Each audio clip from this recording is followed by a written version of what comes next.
আসসালামু আলাইকুম ওয়া রাহমাতুল্লাহি ওয়া বারাকাতুহু সাল্লু আলাল হাবিব সাল্লাল্লাহু তাআলা আলা মুহাম্মদ সাল্লাল্লাহু তাআলা আলাইহি সাল্লাম। প্রিয় প্রিয় ইসলামী ভাইরা, আলহামদুলিল্লাহ আমরা ইনসান আর মানুষের কোনো না কোনো নাম থাকে। সোনার নবীজি সাল্লাল্লাহু তাআলা আলাইহি সাল্লামে আমরা সব জিনিস তালিম দান করছেন। এমন লাগাইন আমরা আমরা সন্তানের কি নাম রাখবো এটা আমরা তালিম দান করছেন। অনেক মানুষ আমরা জিজ্ঞাসা করেন যে হুজুর আমরা আমরা সন্তানের কি নাম রাখবো। সর্বশ্রেষ্ঠ নাম হলো গিয়া নামে মোহাম্মদ।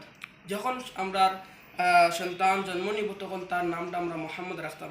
এই মোহাম্মদ নামের ফজিলতের বিষয় লইয়া ইমাম হালাবি রহমতুল্লাহ আলাইহি সিরতে হালাবির মধ্যে একটা হাদিসের নকল করেন।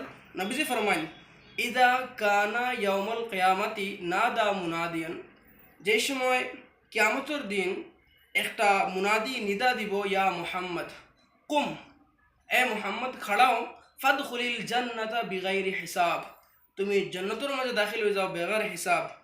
ফা তখন সেই সময় কিতা হইব, ফা ইয়াকুমু কুল্লু মানিসমুহু মুহাম্মদ, তখন ওই সময় যার নাম মুহাম্মদ হব সেই ব্যক্তি খাড়া হয়ে যাইব।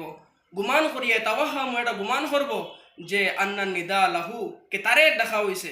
ওই সময় আল্লাহ তাবারাক ওয়া তাআলা, যে সময় নবীজির নামর উসিলায় মানুষ যখন খাড়া হয়ে যাইবা তখন আল্লাহ তাবারাক ওয়া তাআলা যে মানুষের ফালি কেরামাতি মুহাম্মদ সাল্লাল্লাহু তাআলা আলাইহি সাল্লাম লা ইয়ামনাউন, নবীজির নামর উসিলায়, নবীজির শরাফতের কারণে, নবীজির বুজুর্গতার কারণে আল্লাহ তাবারাক ওয়া তাআলা তারারে জান্নাত থেকে রুকিত নাই।